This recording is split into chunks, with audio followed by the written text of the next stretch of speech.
Eh, Buenos días con todos y todas. Mi nombre es Manuel Peralvo. Soy investigador en el Consorcio para el Desarrollo Sostenible de la Ecorregión Andina en Condesang.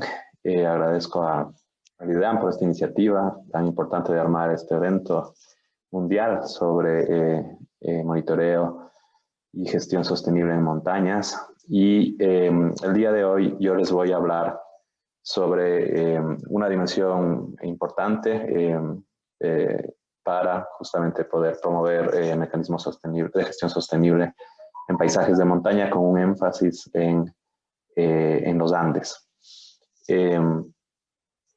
Yo básicamente lo que voy a hacer es a compartirles algunas ideas alrededor de tres preguntas principales relacionadas a los sistemas de gobernanza que son y sobre todo por qué no son importantes de considerar. El segundo está relacionado a el tipo de acciones, ¿no? De intervención y el trabajo que podemos generar alrededor de estos sistemas de gobernanza para justamente fortalecer la gestión sostenible de paisajes. Aquí me voy a enfocar en algunos ejemplos y experiencias en los Andes. Y finalmente, algunos elementos puntuales para una agenda de trabajo a futuro en este tema, ¿no? De gobernanza y gestión sostenible de los paisajes andinos. Como ustedes saben, los paisajes andinos son áreas muy importantes por su diversidad, tanto biológica como cultural. Son áreas también clave porque proveen bienes y servicios ecosistémicos para las poblaciones urbanas y rurales en la región. Al mismo tiempo presentan patrones de sensibilidad y vulnerabilidad bastante importantes frente a los procesos de cambio ambiental global, ya sea cambio climático, cambio de la cobertura y uso de la tierra, degradación de ecosistemas, entre otros. Son paisajes, son áreas, ámbitos geográficos que han sido utilizados por mucho tiempo y las sociedades andinas han desarrollado un conjunto importante de estrategias para adaptarse a los retos que imponen las montañas. Y al mismo tiempo, estos son unos paisajes que enfrentan retos importantes, sobre todo cuando pensamos en generar trayectorias hacia la sostenibilidad en esta zona. Entre esos retos, como ya mencioné brevemente, uno de los atributos más importantes cuando trabajamos en paisajes de montaña es la heterogeneidad que nos presenta. Son gradientes ambientales bastante pronunciados justamente por o como resultado de la topografía compleja, cambios en elevación sobre distancias cortas. Entonces nos enfrentamos a paisajes complejos y al mismo tiempo tienen y presentan procesos, ¿no? de presión y amenaza que van variando a lo largo de sus gradientes y de la variación en ecosistemas y en usos de la tierra que encontramos en los Andes.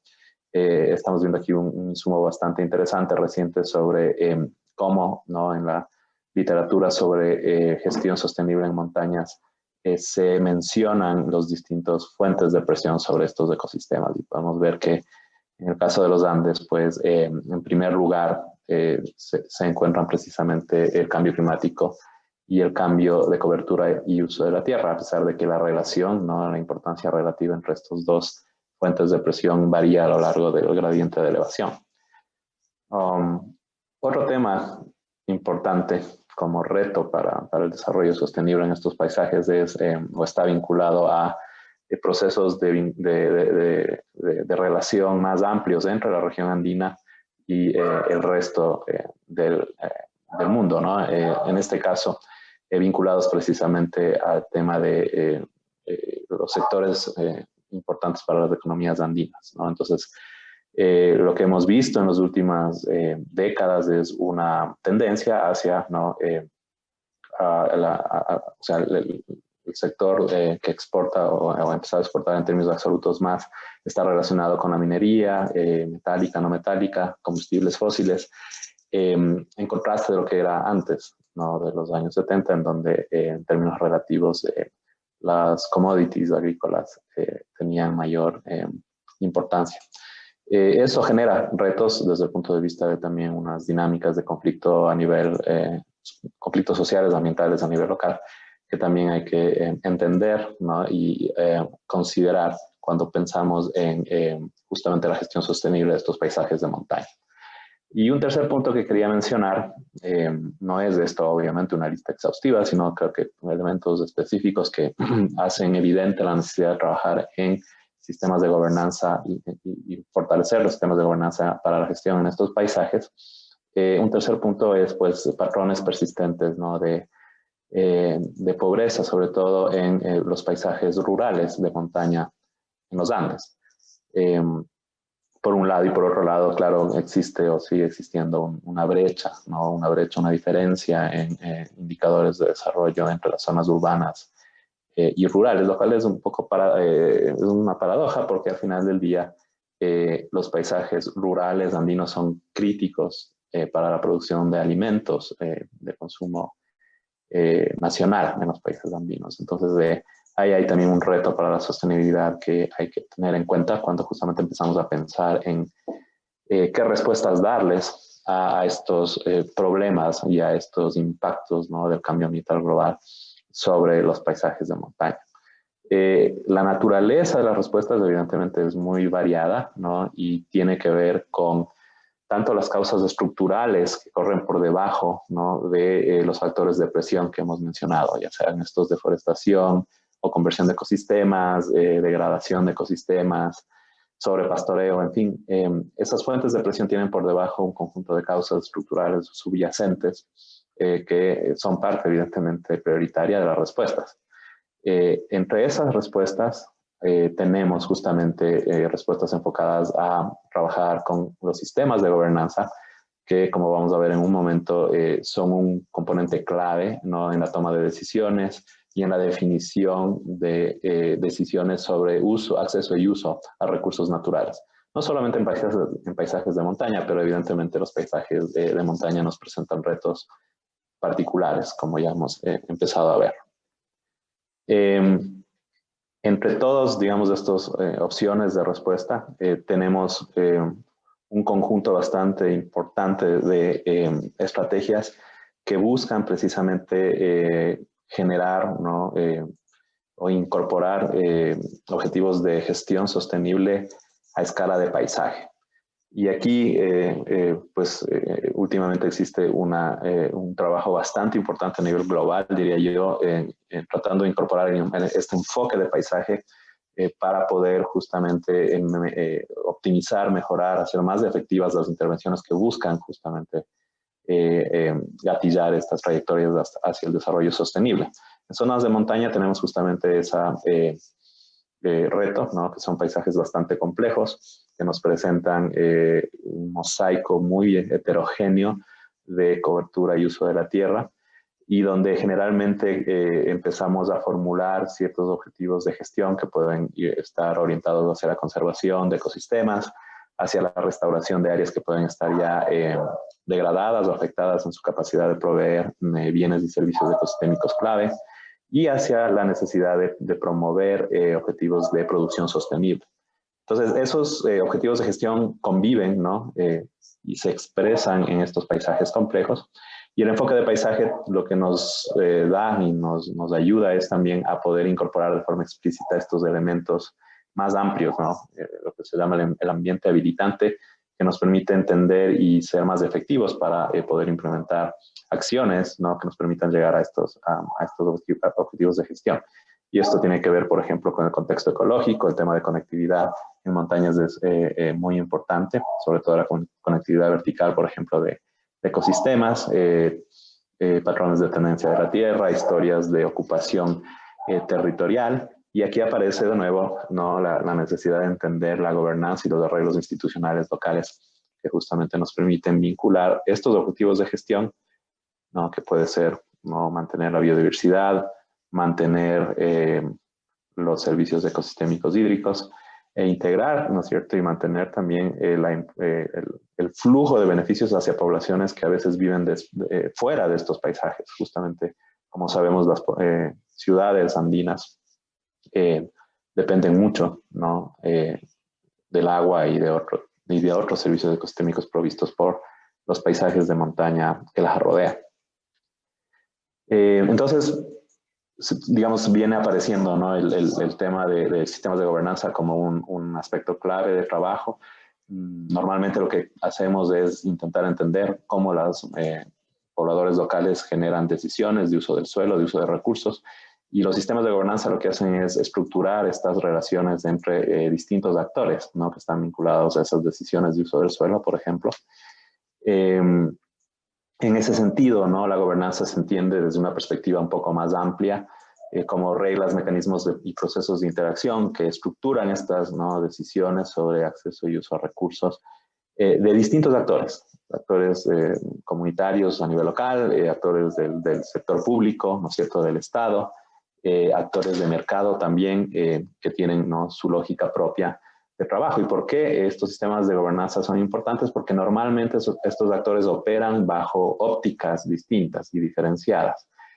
Y precisamente es la función de estos sistemas de gobernanza poder proveer, ¿no?, de plataformas democráticas, transparentes, para que estas visiones se puedan discutir y eventualmente se pueda llegar a consensos sobre justamente este tipo de objetivos de gestión territorial o de gestión a nivel de paisaje. Y por supuesto, ¿no?, la otra dimensión clave vinculada a los sistemas de gobernanza es que nos permiten evidenciar si somos, ¿no es cierto?, y si incorporamos de forma explícita relaciones de poder entre actores que pueden estar habilitados, ¿no?, de forma distinta para mover hacia adelante sus agendas, ya sea porque tienen el conocimiento o porque tienen la autoridad u otros, ¿no?, formas y modos de ejercicio del poder. Entonces, al final del día, los sistemas de gobernanza son estos espacios en donde estos actores se encuentran bajo estas condiciones y, como digo, eventualmente pueden llegar a tener y generar visiones de consenso, ¿no?, o intentar resolver conflictos que son inevitables. Entonces yo les voy a mostrar aquí un ejemplo específico que traigo desde los Andes del noroccidente en Ecuador, específicamente en el territorio del municipio de Quito.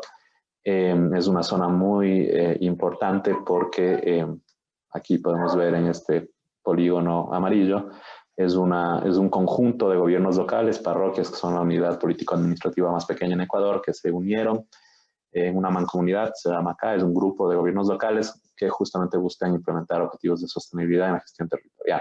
Esta zona es parte de lo que se llama el Chocó Andino, que es justamente una zona de interfase entre dos hotspots de biodiversidad a nivel global, el Tumbes Chocó Magdalena y Andes tropicales. Entonces tiene una importancia desde el punto de vista de diversidad biológica altísima, y al mismo tiempo enfrenta a algunos de los retos que ya hemos mencionado. Aquí podemos ver un mapa de deforestación en los últimos 26, 27 años. Entonces son procesos activos de deforestación a lo largo de un gradiente de elevación importante, ¿no?, que va desde los más o menos 500 hasta los 4.700 metros sobre el nivel del mar. Entonces hay una alta diversidad a nivel de ecosistemas, de especies, etcétera, a todos los niveles. Y al mismo tiempo, esta es, bueno, la misma zona aquí en la parte superior izquierda, y aquí podemos ver, estos son bloques de concesiones mineras. Entonces, podemos ver justamente que se expresa aquí un poco lo que estábamos viendo en las slides anteriores, donde hay varios actores con distintos objetivos, ¿no?, de gestión y de uso del territorio. Y al mismo tiempo tenemos, por ejemplo, este mapa de acá, es la misma zona, bueno, un poco confusa, pero ese es justamente el mensaje, ¿no? Aquí tenemos distintas formas de manejo del territorio: áreas protegidas municipales, reservas privadas, corredores de conectividad, áreas del Sistema Nacional de Áreas Protegidas. Entonces el paisaje institucional también es bastante diverso. Aquí lo que hemos venido trabajando es justamente con esta mancomunidad de parroquias, 6 parroquias, ¿no?, formadas justamente para promover objetivos de forma conjunta, objetivos de gestión sostenible del territorio, y lo que busca hacer es básicamente una bisagra entre actores que, por ejemplo, pueden estar operando desde una visión más amplia, ¿no?, como el municipio de Quito o las agencias del gobierno central, el Ministerio de Agricultura y de Ambiente, etcétera, que tienen mandatos y que tienen obviamente responsabilidades operativas en el territorio. Entonces lo que se busca es hacer una bisagra entre las necesidades locales y estas agendas de trabajo de actores que operan a distintas escalas para ojalá poder hacer un mejor vínculo, un match entre esas necesidades y esas agendas de trabajo, ¿no? Y a nivel ya operativo lo que se ha buscado es traducirlas, ¿no?, en opciones específicas de manejo sostenible de la tierra, por ejemplo, promoviendo prácticas de producción sostenible, promoviendo la regularización de la tenencia de la tierra, el fortalecimiento de capacidades locales, la sistematización, ¿no?, de lo que se ha avanzado ya a nivel local en estas prácticas y lo que conocemos justamente sobre, por ejemplo, el rol de los bosques en la regulación del clima, en la regulación hídrica, sistematizar experiencias existentes de producción sostenible, entre otro tipo de insumos y de trabajo. Uno de los retos, o más bien dicho, un resumen, si se quiere, desde el punto de vista de cuál es la gobernanza o los procesos, o la importancia de los procesos de gobernanza, en este caso específico en temas relacionados con restauración del paisaje, tiene que ver mucho con retos de escala. Esto es algo que se observa en otros contextos, aquí en los Andes y en otros lugares del mundo, que, por ejemplo, ¿no es cierto?, nos plantea desfases entre ciclos políticos, horizontes de planificación y las líneas de tiempo necesarias para implementar procesos de restauración exitosos. Como sabemos, las escalas temporales de los proyectos siempre son muy cortas, y ahí suele haber mucha inestabilidad en cuanto a objetivos de política, autoridades, técnicos. Todo esto dificulta mucho un proceso que por definición es a largo plazo, ¿no? Entonces, ahí hay un divorcio de escalas importante que hay que tomar en cuenta. De igual manera, ¿no?, las metas y objetivos y procesos planteados a escala nacional, a veces es muy difícil poderlos vincular a escala local. Eso implica, ¿no?, que se necesitan justamente estos roles como de bisagra entre lo nacional y lo local para poder hacer ese match y poder fortalecer a los gobiernos locales para la gestión de estas iniciativas de restauración, y para que estas, digamos, operaciones y actividades ya específicas también generen sinergias con necesidades sentidas en el día a día, ¿no?, de los gobiernos locales, como la gestión del agua, el mantenimiento de la conectividad y entre otras cosas. Y evidentemente hay un reto ahí de poder hacer un vínculo a opciones y a experiencias previas de trabajo en temas, en este caso, de restauración. Para finalizar, algunas reflexiones sobre la agenda futura de trabajo en el tema de gobernanza y manejo sostenible de la tierra. De nuevo, empezando por el tema de escala, necesitamos encontrar escalas adecuadas para poder planificar e implementar estas acciones.